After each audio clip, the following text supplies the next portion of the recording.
Después de destrucciones sin cuento, rusos y chechenos por fin fuman la pipa de la paz. Ecuatorianos y peruanos contentos con nuevo acuerdo fronterizo. Colombia y Ecuador en busca de moneda única. Y además, todas las noticias de hoy.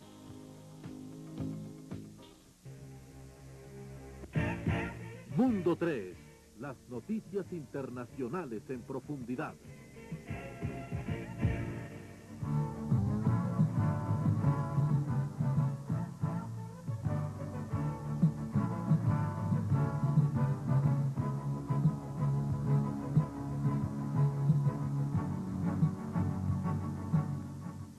Buenas noches. Gracias a la provisión del gobierno chileno, el sismo que azotó a la ciudad norteña de Antofagasta no tuvo repercusiones mayores. Sin embargo, hubo 2 muertos, por lo menos 20 heridos y algunos daños materiales.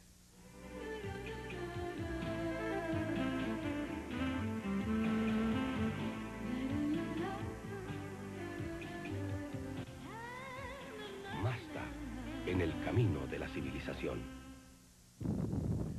Un sismo de 7.8 grados en la escala de Richter sacudió hoy la ciudad de Antofagasta en el norte de Chile, con un saldo de por lo menos 2 muertos y 20 heridos, pero pocos daños materiales, dijeron autoridades chilenas.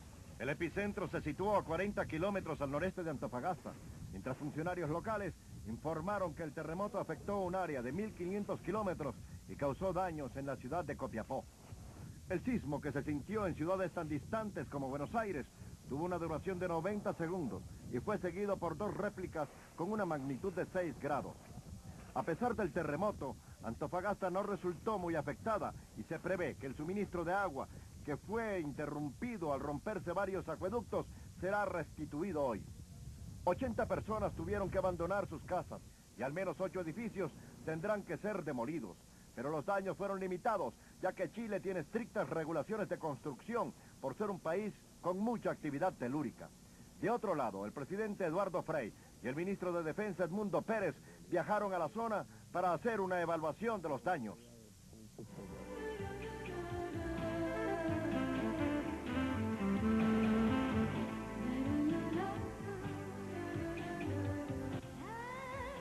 Mazda, en el camino de la civilización.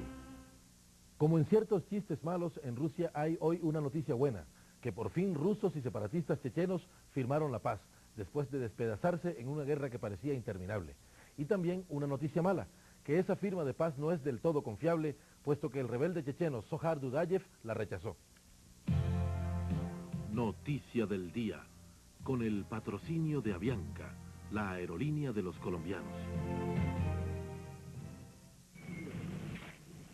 Durante las primeras horas de hoy, negociadores rusos y delegados chechenos firmaron un acuerdo que puede significar el fin del conflicto en Chechenia y la posibilidad de elecciones en la región. El jefe negociador checheno, Uzma Emayev, confirmó el fin de las hostilidades, la deposición de las armas y una retirada de las fuerzas rusas que se realizará por etapas. La delegación rusa, encabezada por Vyacheslav Mikhailov, no ha expresado su opinión frente al acuerdo. Aún no se tiene claridad sobre la actitud de los combatientes rebeldes para deponer las armas, ni la solución a la futura condición constitucional de Chechenia.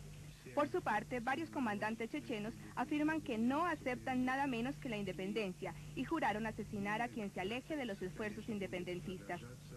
La exitosa ejecución del acuerdo militar es considerada como un aspecto crítico para realizar elecciones libres en Chechenia. Las delegaciones planean continuar en Grozny durante las próximas horas. Noticia del día, con el patrocinio de Avianca, la aerolínea de los colombianos. También peruanos y ecuatorianos, volviendo a América Latina, firmaron un acuerdo en virtud del cual se establece una zona de desmilitarización. La zona de desmilitarización en una franja en disputa entre Ecuador y Perú entrará en vigencia a partir del martes, tras lo cual ambos países podrán comenzar las negociaciones diplomáticas para delimitar su frontera. La desmilitarización era uno de los aspectos fundamentales del Acuerdo de Paz de Itamaray, suscrito por las 2 naciones andinas que sostuvieron enfrentamientos armados a principios de este año en la cordillera del Cóndor. A partir del martes, todos los destacamentos, a excepción del puesto Coangos de Ecuador y PB1 de Perú, no podrán tener personal militar, armamento, ni se podrá hacer vuelos militares. Entre tanto, Coangos y PB1 mantendrán solo un máximo de 50 hombres con armamento personal. Pero como los acuerdos no son solamente en la guerra, sino también en la economía, Colombia y Ecuador están buscando la manera de negociar directamente con la moneda de los dos países sin tener la necesidad de usar el dólar americano. Sofocol Limitada, importador exclusivo de Cónica, patrocina la sección económica. El altar que el mundo le hace al dólar parece resquebrajarse por momentos. Muchos países ya han comenzado a buscar la forma de negociar entre sí, con sus monedas, sin tener que pasar por los caminos del tío Sam. Colombia y Ecuador no quieren quedarse atrás en este tipo de negociaciones. Por eso, desde ya, se sueña que el peso y el sucre sean las únicas monedas para negociar entre los dos países, excluyendo al dólar. Usted, como exportador o importador, podría negociar directamente con Sucres, un proyecto que debe tomarse con pinzas. Un acuerdo de ese tamaño, así seamos países subdesarrollados, requiere una planeación. Esa planeación debe hacerse con los entes que regulan la actividad económica de cada país, a nivel técnico, a nivel político, a nivel legislativo. Luego deberá ser avalado ese análisis en documentos concretos de compromisos de las dos partes y posteriormente tendrá que buscarse un mecanismo de arbitraje para que se cumplan esos acuerdos. La voluntad política de parte y parte, la base económica hacia el futuro. En este momento existe una gran participación tanto del sector privado, importadores y exportadores de ambos países, así como la decisión política de los dos gobiernos para poder ir contribuyendo, para ir solucionando los pocos obstáculos que ya en este momento subsisten para que esta libertad de comercio pueda ir manifestándose mejor y desarrollándose más entre los dos países. Honestidad y transparencia, dos elementos más del sueño económico. Inicialmente me parece a mí de un monitoreo de cada economía, de contactos ciertos, transparentes, reales, sobre todas las variables de la economía, para que posteriormente, con un nivel de desarrollo equivalente, puedan darse esas condiciones para que eso sea realidad. Si las economías son muy dispares, o la volatilidad del sucre, mañana la volatilidad del peso se acentúe, pues esto no pasa de ser realmente un hermosísimo esquema de trabajo. Peso y sucre, dos monedas con grandes deseos de ser una sola en los aires andinos.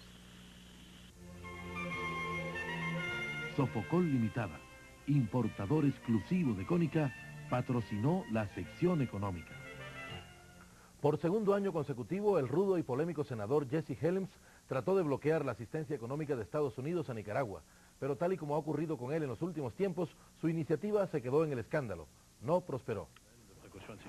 El secretario norteamericano de Estado Warren Christopher reanudó la asistencia bilateral de Estados Unidos a Nicaragua pese a los esfuerzos del senador norteamericano Jesse Helms de suspender toda la asistencia al país, aseguró una fuente estadounidense. El gobierno de la presidenta nicaragüense Violeta Chamorro ha realizado gestiones para devolver propiedades confiscadas o compensar a sus propietarios originales con bonos gubernamentales. Aproximadamente 622 casos han sido resueltos, casi la mitad en el mes pasado, y 1.054 casos siguen pendientes, según la embajada estadounidense en Managua. La tarea es complicada debido a que muchas de las propiedades rurales fueron divididas y entregadas a familias bajo el plan del gobierno sandinista de izquierda de redistribuir la riqueza entre los pobres. Helms, uno de los legisladores más conservadores de la mayoría republicana en el Senado estadounidense, ha puesto trabas a la ayuda bilateral norteamericana en varias ocasiones en los últimos años. Seguimos en Estados Unidos, donde las altas temperaturas volvieron a ocasionar nuevas víctimas. Esta época del año, que es bien especial para ciertas partes del mundo, en lo que se refiere a las altas temperaturas, también se reflejó este fin de semana en los Estados Unidos. Grandes incendios provocados por las altas temperaturas causaron hoy la muerte de 2 bomberos en el estado norteamericano de Idaho, de acuerdo a informaciones de las autoridades. Al mismo tiempo, los rayos han desatado diferentes incendios, estimulados por las elevadas temperaturas, la sequía, la abundante vegetación y los fuertes vientos que han superado una velocidad de 50 kilómetros por hora. El Servicio Nacional Climatológico de los Estados Unidos había previsto a través de una alerta roja que los rayos y los fuertes vientos se acercaban rápidamente al estado de Idaho desde Nevada. Los residentes del estado tuvieron que ser evacuados de emergencia mientras veían cómo sus casas eran devoradas por las llamas.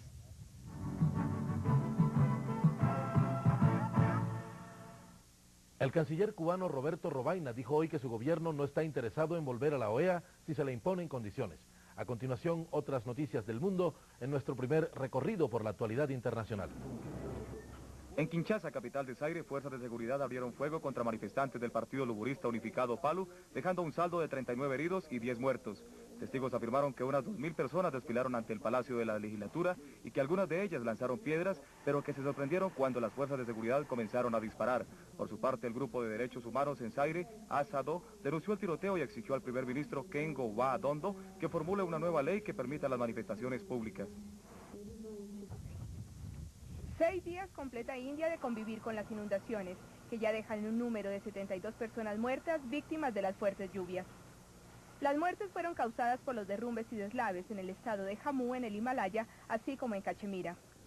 Los esfuerzos de las autoridades han resultado infructuosos. Han desplegado un gran operativo de rescate para ayudar a las víctimas de las inundaciones, pues el agua ha impedido llegar al sitio de manera fácil. Con un espectacular despliegue se celebró en Rusia el Día Naval. El desfile naval realizado en San Petersburgo contó con una excelente muestra de la sección rusa de los fletes del Mar Negro, que hizo el lanzamiento de un misil desde uno de los cruceros. Como telón del espectáculo, una docena de embarcaciones se alinearon en el río Neva, cerca a los edificios históricos de San Petersburgo, antigua Stalingrado, la ciudad más grande de Rusia. Hoy en Brunei, las naciones del sudeste asiático pusieron fin a una reunión de 2 días, entregando un documento en el que rechazan las pruebas nucleares que Francia intenta llevar a cabo en el Pacífico Sur. Al mismo tiempo, manifestaron su optimismo por la reducción de las tensiones con China. Pero fue esta la que se robó la conferencia, que sostuvo consultas con los miembros de la ASEAN. Beijing ha sido acusada de construir instalaciones militares en las Spratlys, una cadena de islas, atolones y arrecifes deshabitados que dominan las vías marítimas en el mar de la China Meridional. También hoy en Mundo 3. En los países pobres, nacer es lo más cercano a la muerte. 1 millón de madres mueren diariamente en el mundo. Schumacher, un profeta en su tierra, hoy ganó el Gran Premio de Alemania. Y aparece otro eslabón perdido entre el hombre y el mono. El comercio mundial se verá afectado sin duda por el pacto firmado en Ginebra por las principales naciones industrializadas. Las principales potencias industrializadas y las crecientes economías de las naciones excomunistas pasaron por alto el rechazo de los Estados Unidos y aprobaron en Ginebra un pacto de gran alcance sobre el comercio mundial en los servicios financieros. El acuerdo, que entrará en vigor después de un año, aunque muchos países apliquen las provisiones inmediatamente, fue aprobado por 29 miembros de la Organización Mundial del Comercio. Sin embargo, el convenio, que responde al auge multimillonario en el sector de los bancos, seguros y títulos valores, reúne a un total de 43 naciones, ya que la Unión Europea, la principal promotora del acuerdo, habla en la OMC por el conjunto de sus 15 miembros. Para la industria de las finanzas en las naciones en vías de desarrollo, el pacto garantiza el acceso, aunque en grados distintos, a los fuertemente protegidos mercados de las economías nuevas y en transición, incluyendo las de Polonia y Hungría. El acuerdo durará oficialmente hasta finales de 1997.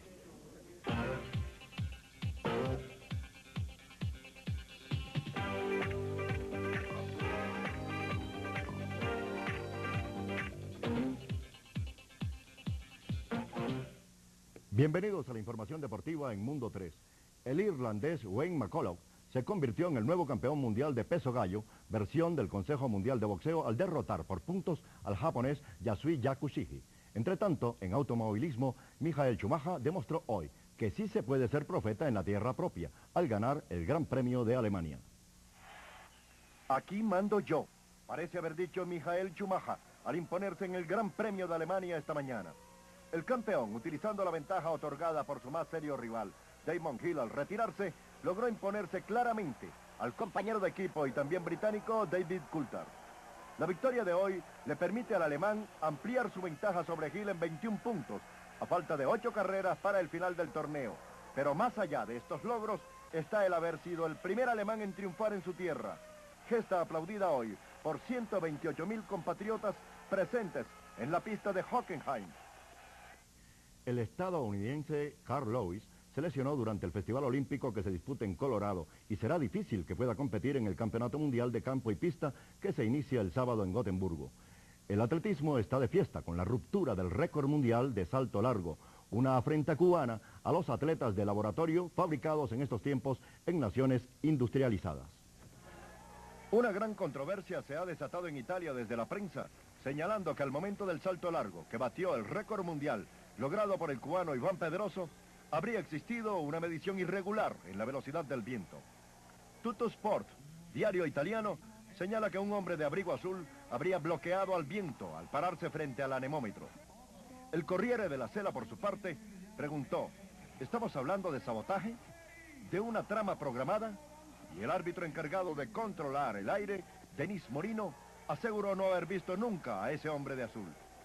Para aumentar las dudas, se indica que de las 60 veces que fue accionado el anemómetro, en solo 4 de ellas el viento estuvo por debajo de los niveles permitidos de 2 metros por segundo. Como quien dice, todo lo del pobre es robado. Con triunfo de Estados Unidos concluyó el torneo de golf en Holanda. El estadounidense Scott Hodge, empleando hoy 65 golpes para un total de 269, alcanzó el título en el torneo abierto holandés de golf disputado en el campo de Hilversum. El británico Sam Torrance, puntero hasta hoy, compartió la segunda posición con el sueco Michael Johnson. La reaparición de Mónica Seles no solo debe causar alegría en los círculos deportivos, su tenacidad y gran fondo humano confirman una vez más que la vida siempre estará por encima de la barbarie. Quiero jugar para divertirme. En mis últimos 2 años y medio tuve pocos días divertidos, había dicho Mónica Seles antes de volver. Ayer empuñó la raqueta y jugó para celebrar la esperanza. Desde aquel 30 de abril del 93 en Hamburgo, cuando el fanático alemán la apuñaló por la espalda, el tenis mundial se resintió. Habían agredido al deporte gravemente. Era la número 1, la mejor. Ahora está de vuelta y ha dicho que fue como un sueño su regreso. El cálido público que la aplaudió de pie luego de la exhibición ante Navratilova testimonió el triunfo de la vida. Ahora Seles es ciudadana norteamericana y debido a los ejercicios de rehabilitación mide 3 centímetros más e incrementó sus fuerzas. Y aunque se escuchan algunas voces inconformes, la Asociación de Tenis ha festejado su retorno concediéndole la primera posición cuando dispute el Abierto de Estados Unidos oficialmente. Mónica Seles coló también a los intolerantes.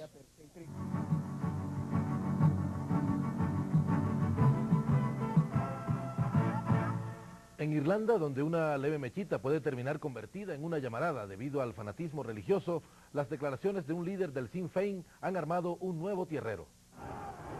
Hoy en la provincia de County Armagh, en Irlanda del Norte, se presentaron fuertes disturbios entre oficiales de la policía del RUC y protestantes irlandeses, que dejaron como saldo varios detenidos y un oficial herido en la cabeza. Los choques se presentaron luego de las declaraciones de David Trimble, miembro del Partido Republicano Sinn Féin, contra los irlandeses de corriente protestante. Declaraciones que fueron refutadas por el consejero del mismo partido, Brendan Cunran. Las fuerzas serbo-croatas se retiraron hoy de Bosnia para defender su propio territorio rebelde e impedir que sea capturado por el ejército croata. El líder serbio bosnio Radovan Karadzic ordenó hoy al jefe de Estado Mayor Conjunto iniciar una contraofensiva para recuperar los pueblos de Grahovo y Glavok, capturados por fuerzas aliadas bosnio-croatas el sábado. Karadzic acusó a Serbia por no haber hecho nada para ayudarlos en el enfrentamiento, a lo que se pronunció el presidente serbio Slobodan Milosevic, quien no mencionó específicamente el ataque croata, pero dijo que las facciones tenían que comprender que no existe una solución militar a la crisis y que la única alternativa es la diplomática. Mientras tanto, unos 13.000 serbios han huido hacia Bosnia y muchos de ellos duermen a la intemperie, quizás a la espera de una tregua que no se ve con el alba, pese a la presencia de los voceros de paz de la ONU y sus cascos azules. La ONU dijo hoy que los soldados croatas avanzaban para consolidar el recién capturado territorio del oeste de Bosnia. Bueno, no tenemos la nota, tenemos acá un cable muy curioso.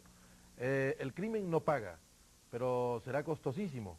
En Australia, donde los presos ricos se verán muy pronto obligados a costearse su estadía entre rejas. Como quien dice, por una declaración de renta, habrá asesinos ricos que pagarán también de alguna manera los muertos de los asesinos pobres, como para Ripley. Ahora sí creo que tenemos la nota. No la tenemos todavía.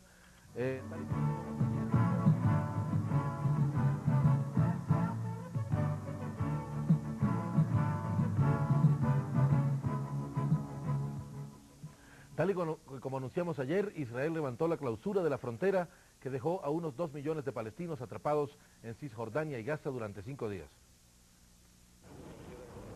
Miles de palestinos regresaron hoy a sus trabajos luego de que las fronteras fueron reabiertas en Israel hoy a la medianoche.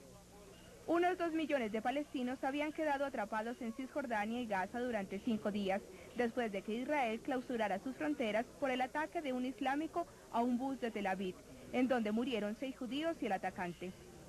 Hasta ayer, solo hombres casados, mayores de 30 años, tenían permiso para ingresar a Israel por el puesto de control de Erez.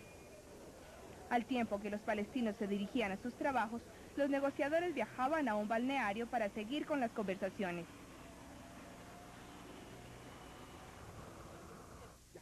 Una vez Israel dio este paso, sobrevino la reapertura de negociaciones con la OLP en los términos que describe la siguiente nota. Perfecto.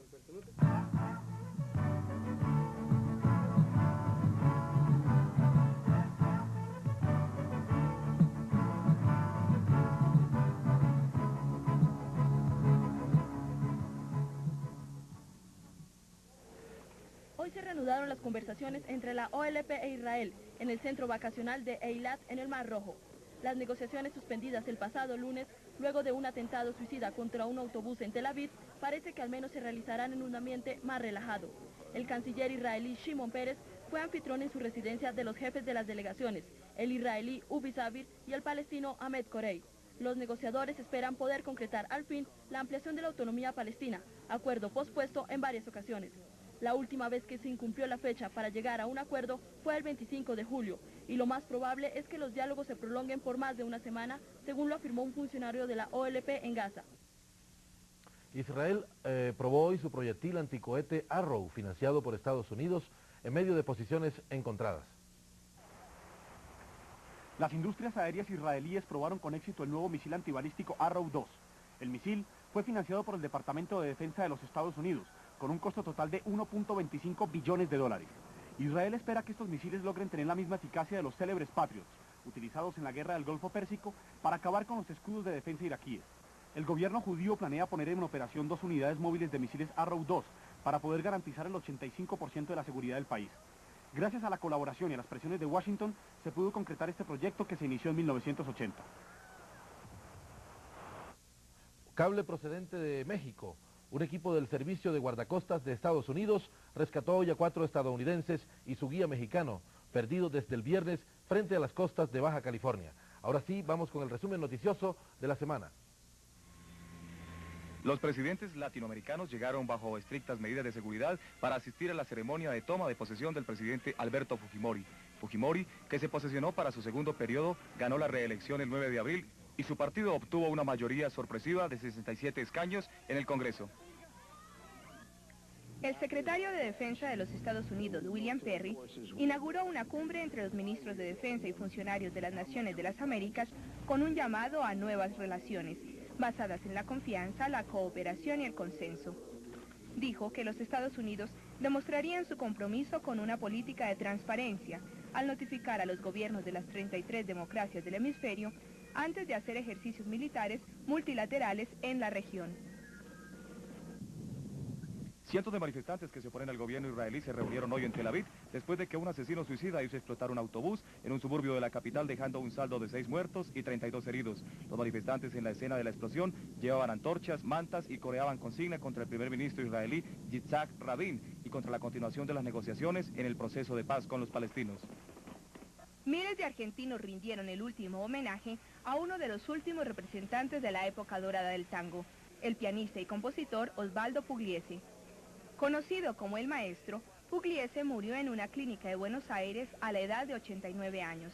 Había estado en la unidad de cuidados intensivos después de haber sido internado en el hospital por complicaciones cardíacas graves. Perseguido durante gran parte de su vida por su respaldo abierto al Partido Comunista, Pugliese fue el autor de los clásicos de tango, La Yumba, Malabunta, Boedo y El Mareo. El saldo de muertos de la explosión producida por una bomba en el metro de París fue de 7.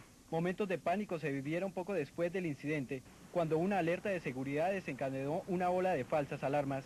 El gobierno francés todavía no ha informado sobre la identidad de los causantes de la explosión del martes, pero está investigando una posible conexión con una organización de musulmanes fundamentalistas o serbio-bosnias. Bueno, parece que ya se han solucionado los problemas técnicos que teníamos hace un momento. Un nuevo eslabón perdido entre el hombre y los simios apareció en Sudáfrica. Los científicos sudafricanos creen que han encontrado un eslabón perdido entre el hombre y los simios, gracias al descubrimiento de los fósiles de unos huesos de pie de 3.5 millones de años en las cavernas de Sterkfontein, cerca de Johannesburgo. Se trata de un verdadero eslabón perdido porque combina un tipo humano de hueso de tobillo con huesos simios que llegan hasta el dedo gordo, dijo el antropólogo Ronald Clark. Los nuevos huesos de pie, que comprenden una serie de huesos articulados del lado interior del pie, presentan la mejor evidencia hasta de cómo el mono adoptó una posición erguida, dijo. Añadió que nuestros estudios de estos huesos demuestran claramente que los homínidos de Sterkfontein tenían articulaciones que les permitían caminar verticalmente sobre dos pies, como los humanos, pero que al mismo tiempo el dedo gordo estaba muy móvil y que oponía por un ángulo ancho a los otros dedos, como en el caso de los simios. El incremento de la mortalidad femenina a causa de la maternidad es una realidad preocupante en muchas partes del mundo. Más de 1 millón de mujeres embarazadas en el mundo están muriendo hoy por causas que se pueden controlar. Un estudio de 118 países publicado por la Acción Popular Internacional reveló que en naciones como Zaire, 1 de cada 16 maternas están en riesgo de morir. El descuido, la ignorancia y la ausencia de servicios médicos profesionales parecen ser los principales factores causantes de la muerte de madres e hijos durante el embarazo. Lo principal es el control médico, porque una materna debe visitar al médico una vez al mes, por tarde cada 2 meses. Así se le va controlando peso, se va controlando su tensión arterial, su eliminación urinaria, que no haya edema de miembros inferiores, que los movimientos fetales sean positivos, que ella no presente ningún trastorno de superalimentación, que no se engorde demasiado, factores que van a ser un riesgo. En los países ricos, las mujeres tienen acceso a la atención médica, pero a nivel mundial, solo la mitad de los nacimientos son atendidos por personal entrenado. Otro de los factores que más índice de mortalidad ha generado es la práctica del aborto. Pero en general, problemas como la toxemia y otros pueden ser controlados si se descubren a tiempo. En vísperas de la Cumbre Mundial de la Mujer no deja de ser alarmante este problema. Pero lo peor es que no es el único que repercute en contra de quienes, según la esposa de Leónidas, son las únicas que saben hacer hombres. La situación de la mujer en el mundo confirma la desigualdad estructural de la sociedad. En gran parte de Asia y África, las 3/4 partes de las mujeres son analfabetas. 500.000 mueren por causas relacionadas con el embarazo, y en muchos lugares de Asia y el Pacífico, la atención de la salud es precaria. En promedio, por su trabajo, se les paga entre 30 y 40% menos que a los hombres. En los estados árabes, la migración y la terrible situación de las mujeres refugiadas empeora. El maltrato psicológico y el abuso sexual son fenómenos generalizados. Los derechos humanos de la mujer en Viena en 1993 estuvimos las mujeres como movimiento de mujeres haciendo campañas, impulsando, promoviendo para que se considerara la violación a los derechos de la mujer como violación también a los derechos humanos. Eso fue un logro que obtuvimos en ese año y en esa conferencia. Aunque la participación femenina en la política y la economía es mínima y la pobreza afecta a las mujeres que en muchos casos son cabeza de familia, su fortaleza y tenacidad las lleva a buscar el mejoramiento de sus condiciones. En Vietnam tienen éxito en los negocios. En Guatemala, Perú y Colombia incrementan procesos de autogestión. En Siria desempeñan un papel clave en la agricultura. Y a nivel mundial existe asociación y movilización para lograr la equidad del género. Prueba de ello es la 4ª Conferencia Mundial sobre la Mujer del 4 al 15 de septiembre en Beijing, China. Se va a firmar un documento allí por los gobiernos donde se van a comprometer a unos acuerdos que están en esa plataforma de acción mundial sobre la mujer, la cual contiene unas demandas, unas construcciones del movimiento de mujeres durante décadas. Sin la plena participación de la mujer en condiciones de igualdad no puede haber un desarrollo sostenido. Por eso, de camino a Beijing, acción para la igualdad, el desarrollo y la paz. Bien, hasta aquí Mundo 3, las noticias internacionales en profundidad. Gracias por su sintonía, buenas noches.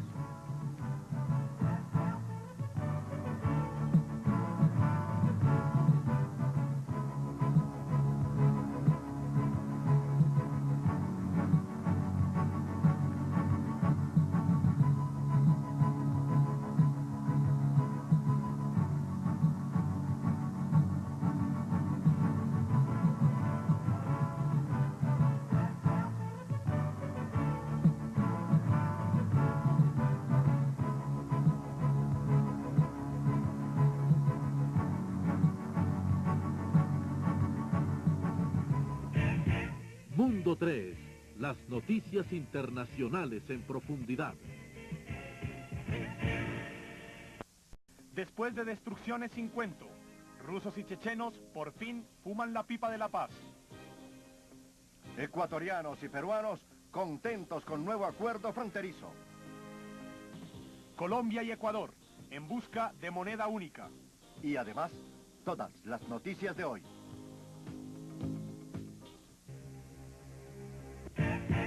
Mundo 3, las noticias internacionales en profundidad.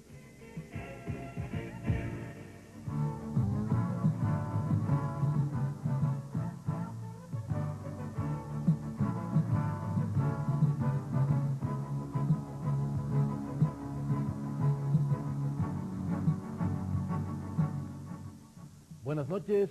Gracias a la previsión del gobierno chileno, el sismo que azotó a la ciudad norteña de Antofagasta no tuvo repercusiones mayores. Sin embargo, hubo 2 muertos, por lo menos 20 heridos y algunos daños materiales.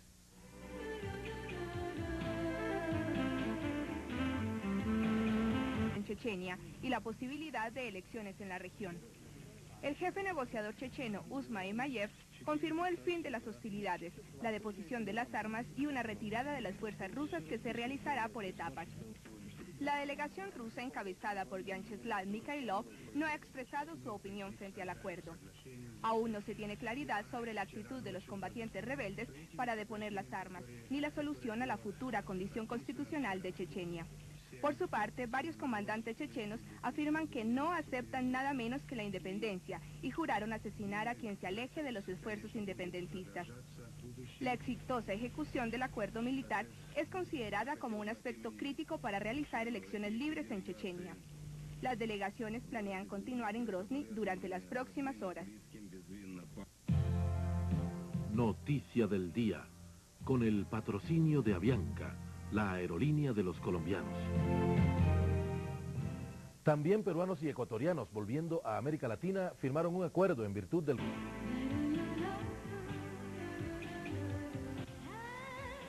Mazda, en el camino de la civilización. Un sismo de 7.8 grados en la escala de Richter sacudió hoy la ciudad de Antofagasta en el norte de Chile, con un saldo de por lo menos 2 muertos y 20 heridos, pero pocos daños materiales, dijeron autoridades chilenas. El epicentro se situó a 40 kilómetros al noreste de Antofagasta, mientras funcionarios locales informaron que el terremoto afectó un área de 1.500 kilómetros y causó daños en la ciudad de Copiapó. El sismo, que se sintió en ciudades tan distantes como Buenos Aires, tuvo una duración de 90 segundos y fue seguido por 2 réplicas con una magnitud de 6 grados. A pesar del terremoto, Antofagasta no resultó muy afectada y se prevé que el suministro de agua, que fue interrumpido al romperse varios acueductos, será restituido hoy. 80 personas tuvieron que abandonar sus casas y al menos 8 edificios tendrán que ser demolidos. Pero los daños fueron limitados, ya que Chile tiene estricto... ...cual se establece una zona de desmilitarización. La zona de desmilitarización en una franja en disputa entre Ecuador y Perú entrará en vigencia a partir del martes, tras lo cual ambos países podrán comenzar las negociaciones diplomáticas para delimitar su frontera. La desmilitarización era uno de los aspectos fundamentales del Acuerdo de Paz de Itamaray, suscrito por las 2 naciones andinas que sostuvieron enfrentamientos armados a principios de este año en la cordillera del Cóndor. A partir del martes, todos los destacamentos, a excepción del puesto Coangos de Ecuador y PB1 de Perú, no podrán tener personal militar, armamento, ni se podrá hacer vuelos militares. Entre tanto, Coangos y PB1 mantendrán solo un máximo de 50 hombres con armamento personal. Pero como los acuerdos no son solamente en la guerra, sino también en la economía, Colombia y Ecuador están buscando la manera de negociar directamente con la moneda de los 2 países sin tener la necesidad de usar el dólar americano. Sofocol Limitada, importador exclusivo de Cónica. Regulaciones de construcción por ser un país con mucha actividad telúrica. De otro lado, el presidente Eduardo Frei y el ministro de Defensa Edmundo Pérez viajaron a la zona para hacer una evaluación de los daños.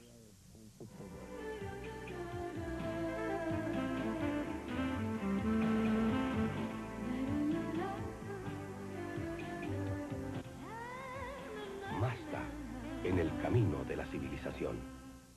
Como en ciertos chistes malos, en Rusia hay hoy una noticia buena, que por fin rusos y separatistas chechenos firmaron la paz, después de despedazarse en una guerra que parecía interminable. Y también una noticia mala, que esa firma de paz no es del todo confiable, puesto que el rebelde checheno Zohar Dudayev la rechazó. Noticia del día, con el patrocinio de Avianca, la aerolínea de los colombianos. Durante las primeras horas de hoy, negociadores rusos y delegados chechenos firmaron un acuerdo que puede significar el fin del conflicto